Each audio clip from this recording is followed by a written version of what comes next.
Okay, so welcome everyone. Thank you for joining us today. This is another one of our professional learning series for the year, and I titled this one Check In and Reset. And we're just going to be talking through some strategies and things to maybe help you as you're getting back into the classroom for the spring semester and trying to look for creative solutions to some of the issues maybe that you've dealt with in the fall.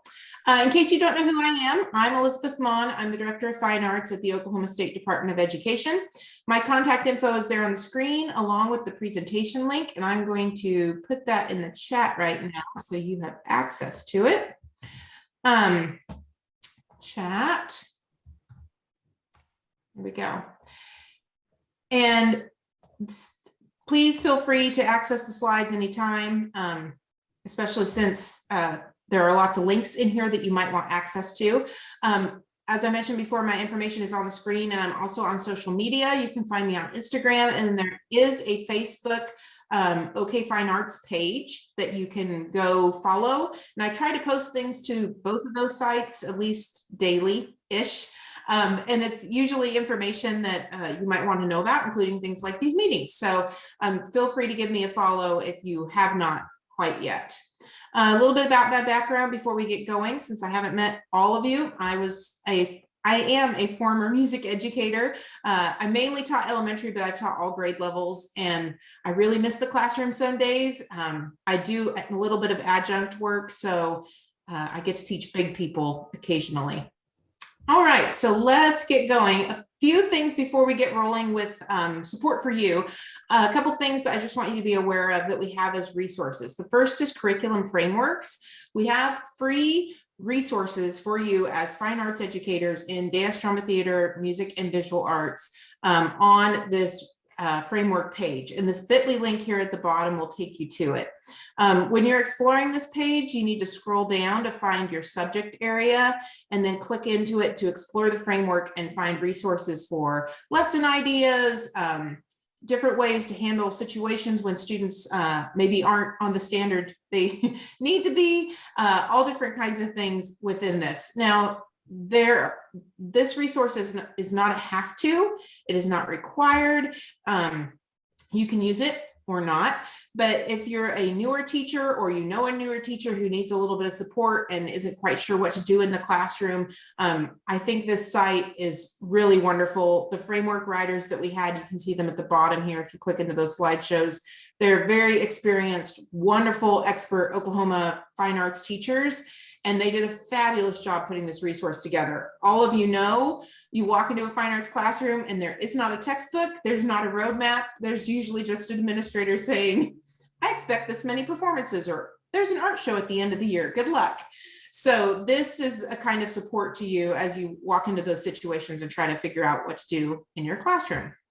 Another thing you need to be aware of is that in 2023, we will hopefully have new fine arts standards coming your way. We've had an executive committee working on a light revision of the 2020 standards over the past 6 months or so. And the reason why it's a light revision is because we did just have new standards in 2020. One wonderful thing, though, about having the standards come around again so soon is that we were able to add media arts. So if you look at the national art standards, media arts is in there as a subject, and some states have adopted standards for media arts. And we are finally joining that party. So we will have standards for film, audiovisual classes, all of that jazz. More information about media arts will be coming once the standards are approved. They will go to the state board next month. And then if approved, they will move on to the legislature, and hopefully, fingers crossed, they will soar through the legislature with flying colors, and then we can move ahead with media arts. Another thing to be aware of is our elementary family guides. We have these available for pre-K through 6 classes in music and visual arts. This is just a free resource that if you want something to hand out at a parent night or something to support you as a teacher, you're like, well, I wonder what does the state think I'm doing? Go take a look at these. They are broke down by grade level, and then you can also just download all of them together, pre-K through 6. I think they're really wonderful. As a music educator, I was able to build those out mostly by myself, but the visual arts, I had some great support again from elementary visual arts teachers in the state as to what an elementary arts curriculum looks like. So take a look at that. It might be a great resource for you as you have parent nights, et cetera, this spring. And last thing, we are part of the Arts Education Data Project here in Oklahoma, and this is a project that various states across the nation have been joining. It's funded by Oklahomans for the Arts Council, and the Kirkpatrick Family Fund. If you visit this dashboard, there is information every year about how many arts teachers we have employed, the subjects that we're offering, numbers of students enrolled in those subjects, the free and reduced lunch status of those students, their gender, all sorts of wonderful information. The 21-22 data is loaded, and Oklahomans for the Arts is about to press play on reloading the dashboard and changing that up so you can see the data from last year. Great news, we've had growth in the arts even throughout the pandemic. We kind of leveled off there for a minute, but our student enrollment, et cetera, has gone up since then. Our teacher numbers did decrease some last year. So if you feel like you're serving more students than you did in the past, you definitely are. We have fewer arts educators, but we are serving more and more kids. So it's a really interesting thing to take a look at. The 21-22 views are slightly different and I think much more user-friendly. So check that out. I'm hoping it'll be up in a few weeks so you can take a look at that data then. Okay, moving on to why we're here today. We're going to check in and reset a few different ways. So first, we're going to have a short presentation from Lauren Jinks Jones. She is one of our executive directors at the SDE. She is in charge of early childhood, but I feel like she's a jack of all trades, wears many hats. And what she'll have to share today about brain states can apply pre-K through 12. After we hear from her and kind of think about how we respond to students in situations in the classroom, then we will have time to go into subject-specific breakout rooms, and those will be according to your discipline, so dance, theater, music, and visual art. And those will be hosted by wonderful folks you see there on the screen. They're members of the Fine Arts Advisory Committee. If you are not sure, if you're a teacher who teaches a few different things, then go to the one that you feel you need the most help with. And they will facilitate discussions in those rooms until we run out of time. So Lauren, I will make you a co-host, hang on. Then you can control the slides. Oh, no, you won't. You can share your screen. I can just tell you into advance if you want to do it that way, Elizabeth. Yes, I will be your Vanna White. Sounds wonderful. Well, if you want to go ahead and get us on that first slide, thank you for having me, Elizabeth. I'm really excited to be able to connect with you all today. This is a presentation that it really does, as Elizabeth said, apply to everyone. And it's a great time of year for it because you're in this middle of the year. You've hopefully had a chance to just decompress a little bit, come in fresh. And it's a great time to tackle some potentially challenging behaviors that may be driving you kind of nuts or have been throughout the fall, and think about how we want to respond to those in this new 2023. So we're going to talk a little bit about brain states and regulation and how that kind of plays into both student behavior and our behavior in terms of how we respond to it, and then think about what challenging behaviors come up and why they come up, what's the background there, and what we can do about them and how we can kind of approach them potentially from a different way that is more effective in the long run. At least we hope so. So we'll start by talking about the brain. Elizabeth, you can all move forward for me. So many of you probably already know this, but it's always nice to have a good refresher about how the brain works, because we know our brains are impacting behavior all the time. So we have three parts of our brain that are taking in information, processing that, and telling us how to react to the world around us. So we've got this front part of our brain, the prefrontal cortex, and that's that thinking center. That's what's doing the heavy lifting. It's doing that deep problem solving, right? It's that like real thinking center of the brain. Then we've got our emotional center, which is back here, our limbic system. So that is where we are our emotions are coming into play, and all of that is happening in our limbic system. And if our limbic system actually senses a threat from the external environment, then it sends a trigger down to our brain stem, which is where that survival center is. So that's when you hear fight, flight, or freeze. It's because your limbic system has taken in something, it's had an emotional response to that, which has now triggered your brain stem into that place, right? So when that survival state, that brain stem has been triggered, that's what we call dysregulation. So when a student is dysregulated, it's because something in that emotional center has triggered them into that. Now, it's really easy for us to think about how that happens for kids, especially because we know that they don't have fully formed prefrontal cortexes. None of us do until we're 25, right? So oftentimes you can think of the analogy of it's like they're trying to drive this car with being only 5 years old. They've got this fully formed limbic system, right, that is trying to drive this car that's not fully formed. And so we can see how that could cause them to become dysregulated. But that also happens to us as adults. It happens all the time. We can't necessarily control how our brain takes in those messages and what happens.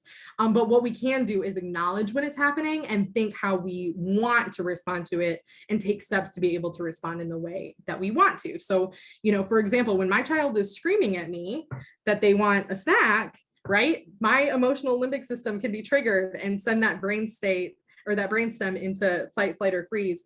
But I need to be able to stop and think about what I do in that moment so I can respond appropriately. So with that, we want to think about, go ahead, Elizabeth, what it means once we are triggered, how we might react versus respond. So if we have had that emotional state triggered, we're in that fight, flight, or freeze, that is when we tend to react. That is when things are happening in an instant. It's based on exactly what's happening in that moment and nothing else. It is completely survival oriented, right? It's your brain's attempt to get out of whatever situation it's in. You're not thinking about the long term, you're just thinking about that exact moment. Sometimes it's like automatic, you do it without thinking. And oftentimes when you're reacting because you're dysregulated, you end up doing things that you can regret later. We see this in our students all the time, but it can also happen with us as adults. Versus when we're responding, when we're in a state that we can respond, it's slower. We're actually evaluating things. We're thinking about what the consequences are of this thing in the long term. We're also making a choice. We're making like a thoughtful choice about what we're doing rather than it being instantaneous.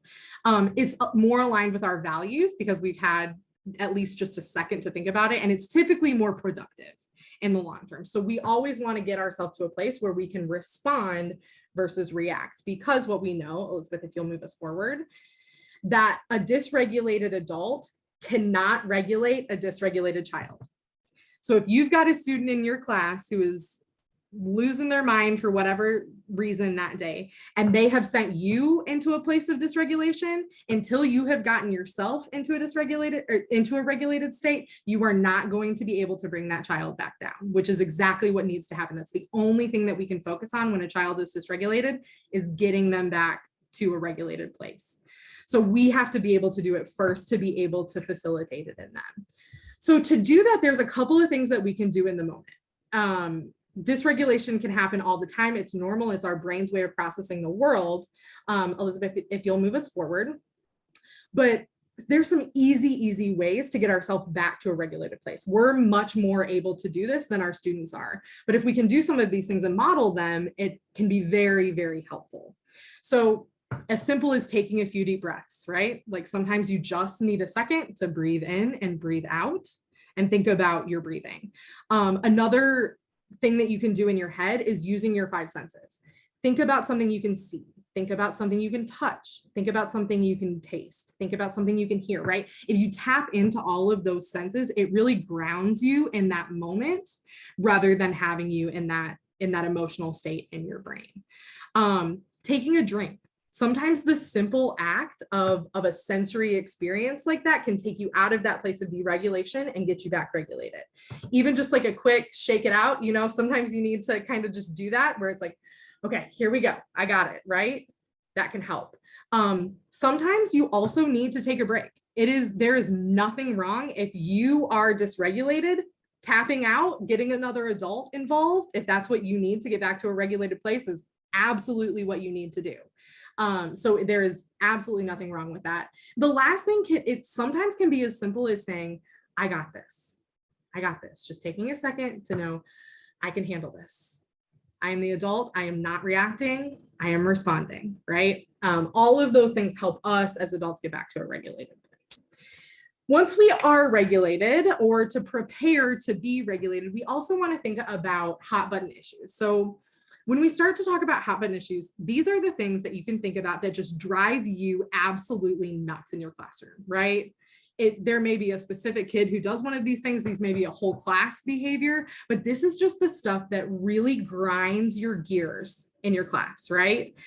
So we want to think about what those hot button issues are and what we can do about them. Given that they make us uncomfortable and drive us crazy, we want to be able to respond to them in the best way possible.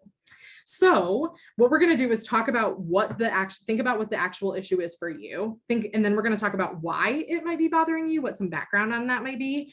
And knowing why doesn't solve the problem, but it does help give us a little perspective. Think about what a student may be trying to tell us with that behavior, because sometimes that perspective shift on what students are trying to communicate, because all behavior is communication, can help us respond to it more effectively. And then think about what we actually want to do next time this behavior comes up, or this hot button for us.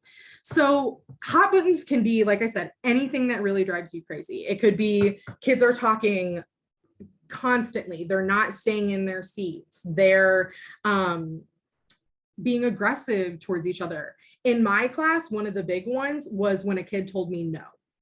That just automatically triggered me, because, and we'll talk about that in a second, it just really, really, really bothered me when I would give a directive and a kid would flat out look at me and say no. Like, that just totally set me off. That was a hot button issue. This is different for everyone, but just take a second to think about one for you. Like, what is something that just really, really bothers you in your classroom? Once you have thought about that a little bit, let's think about why. Why does this thing bother you? Elizabeth, go ahead and go to our next slide. So when we think about why it bothers us, there are some things that we can ask ourselves. Again, these don't solve the problem, but give us some perspective. So what experiences have we had that impact how we feel about that hot button? When I was talking about kids saying no, that was because I was raised in a household where you did not say no to an adult, right? That would have resulted in something I really didn't like as an adult. So that's why, part of why that was so triggering to me, was because that was just something I was not raised with, right? That's not true for most of my students, but that's why it bothered me so much. There's a lot of experiences that we may have had that can shape how we feel about something. A lot of it can also just be preference, right? Like when I think about noisy versus quiet classrooms, noise level is often a preference, right? Some people have a higher tolerance for a lot of noise. Some people have a lower tolerance for noise. And so something that may be problematic or feel like a hot button for you maybe isn't, unless it's, bothering the class next door or spilling out into the hall or preventing instruction from happening. We may need to think differently about, okay, is this just a personal preference, or is this something that's actually impacting how my classroom is able to function? The last thing is, who is the hot button an issue for, right? Is this, like with the talking or the excessive noise, is it just an issue for me? Or is it really an issue for my whole class? Who is it actually impacting? And when I think about like why these things bother me, a lot of the time it was because maybe I didn't know how I was going to handle it in the long run, right? So I knew it was going to happen, but I didn't know what I was going to do. And so that's why it was so triggering to me and bothered me so much, was just because I didn't know what I was going to do. So that's why it became such an issue. So again, once you know this stuff, it just helps give you a little bit of perspective on, okay, is this a me issue? Is this a classroom issue? Where is the disconnect here that's making this a hot button for me? Once we have thought about that, then we can think about what students are actually trying to communicate through that behavior. So like I said, All behavior is communication. Every single thing that we all do all the time is communicating to other people. So if I've got a student who is out of their seat every single time I give them work time, what they may be trying to tell me is maybe they're not comfortable. Maybe like that chair that they're sitting in like is really just like uncomfortable. I sit in chairs all the time that I'm like, gosh, this is just like not working for me today, right? Maybe that's what they're trying to tell me. Maybe they're telling me that they're struggling with the material, that they're trying to avoid it, that something isn't feeling good about what they're being asked to do. Or maybe they're just bored. Maybe they don't have enough to do or enough stimulation, so they're seeking out that stimulation from another place, right? It could be some of those things. It could be none of those things. It could be a combination of things. But when you think about it of like, okay, what are they trying to tell me? It's helpful. For interrupting, that one really was challenging for me in my classroom. But if I could start to think about it as maybe they're just telling me they're really excited about their idea. When I am looking at a kid and I think of, okay, that interrupting was, they're just really excited. It allows me to respond with a lot more empathy than if it's just that kid is being rude and interrupting, right? Maybe they need help solving a problem and they see you as a trusted adult to help solve the problem. Or they're telling you like they need a break, right? They cannot contain that anymore. And that gives you a clue on what you need to do to give them the environment that's going to help them actually thrive. So breaking down those behaviors into like, there's something being communicated here. What is it? What is actually the root cause of this? What is happening? What are they trying to tell me? Gives us a way to look at it a little differently.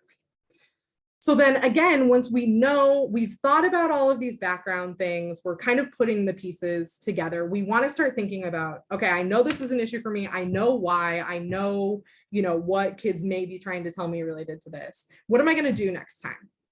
And so those are our responses. There are two kind of buckets that those responses go into. One is preventative and one is like in the moment when it actually does happen.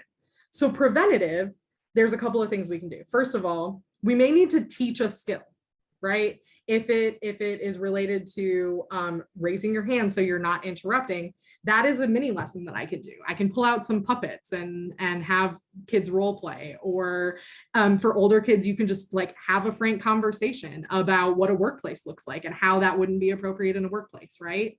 Like actually having a teaching lesson where you teach the skill that the student may be lacking to need to meet the expectation that you've set in your classroom. It may also be an environmental adjustment. I would say 9 times out of 10, it often is an environmental adjustment that can make a huge difference. Environmental adjustments mean anything that you're doing to prevent that thing from happening. So if I am looking and I notice that every time we line up, there is a problem. Every time there are kids touching each other and they're, playing with the hair and they're doing all the things, right? Every single time, what I need to look at is an environmental adjustment for that. So maybe I need to put circles on the floor that are spaced apart a little bit so kids aren't so close together. So when they line up, they're not all over each other, right? That's a simple environmental adjustment that can make a big difference. Maybe it's I noticed that right before lunch, every single day, they are just absolutely wild bananas. So I am going to ensure that I do a brain break at this particular time because that's when the height of it is, right? So thinking about how we can adjust the structure of our day, the physical environment to actually eliminate some of the things that may come up. Then in the moment things are how you're going to respond. So if it does actually happen, what you're going to do, first of all, is de-escalation. If you have a student who is dysregulated, you have to get them de-escalated and regulated first. You cannot talk to them. You cannot reason with them. You cannot explain to them if they are in that place. They literally don't hear you. So it's fruitless to try to do that. The only thing you can do is get them calm first. Then you can have all those conversations. Then you can engage in that. But until they are in a calm place, that's not going to happen. And then thinking about what strategy you may use, how you are going to actually respond to that in a way that feels good for you, that feels good for the student, that gets you to an outcome that works for both of you, given what happened. That is what you all are going to go into your breakout rooms and discuss here in a little bit is what what that can look like, given some specific instances that you've had or challenging behaviors that you've seen. Before I log off and let you all go into your breakout rooms and begin to discuss that, I want to leave you with one final thought, which is, this is the thing that has just been ringing true in my ears recently with I have a 2.5-year-old that I was home with for 12 days straight. And that when we look at student behaviors and things that are happening with them, students are not giving us a hard time, they are having a hard time, right? They don't do negative behaviors on purpose. They don't do them to make our lives difficult. They are doing them because they don't know what else to do. They're doing them to try to communicate with us and tell us what they need. They don't want to do that. They are doing it because they don't know what else to do. And so reframing and thinking about all of those challenging behaviors as kids having a hard time and how do we want to help them through that hard time can be really, really helpful in the moment when things can feel just really hard. So I thank you all for your time. I'm excited to hear what comes out of your breakout rooms and the additional discussion. And Elizabeth, if there's anything that I can do to support moving forward, please let me know. Okay, awesome. Thank you so much. Thank you. All right, so in the chat there, I've shared the link to the slides one more time. And before we go, I just wanted to share a little plug for our next meeting, which is next month. We will have Dr. Alice Hamill, who's from James Madison University, and then Professor Julianne Dorff, who's from Kent State, presenting their experiences of working with students with exceptionalities. That's our students that are on the spectrum, our students with Down syndrome, our students with any sort of disabilities, abilities that make them a little bit special and quirky in our classrooms. So if you have kiddos in your classrooms, in your rehearsal halls that you're like, I don't know what to do, please come to this meeting. They are national experts and they're just incredible. I can't say enough good things about them. And Dr. Alice Hamill will be at the Oklahoma Music Educators Conference here in 2 weeks in Tulsa, and she's doing multiple sessions. I think she's doing like 10 different sessions at that conference. So you can catch her there as well. But be sure to put that on your calendar. It's from 4 to 5 p.m. on February 2nd. And there is a link to register in the Fine Arts newsletter where you found this information, and a new newsletter will be coming to your inbox here later this week. So you will have that information for registering.